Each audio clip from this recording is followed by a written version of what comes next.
বন্ধুসকল আজি এই টাটা জেজ গাড়ীখনৰ ৰাইট সাইডৰ সিগনেল লাইটটো কাম কৰা নাই।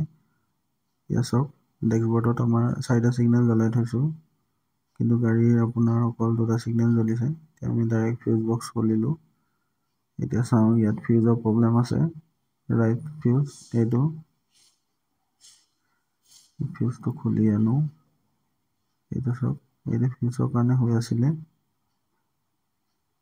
এতিয়া আমি ফিউজটো চেঞ্জ কৰি লৈছো। বেলেগ এটা ফিউজ লগাই দিম। ইয়াত লগাই পেলাই আমি চাম ঠিকে কাম কৰে নে নকৰে।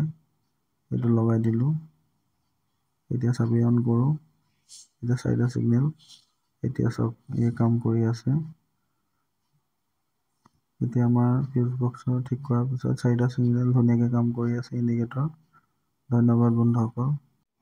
আজি ভিডিঅ'টো ইয়াতে সমাপ্ত কৰিলো। আগলৈকে এনেকুৱা ভিডিঅ' পাই থাকিবলৈ চেনেলটো ছাবস্ক্ৰাইব কৰিবলৈ নাপাহৰিব।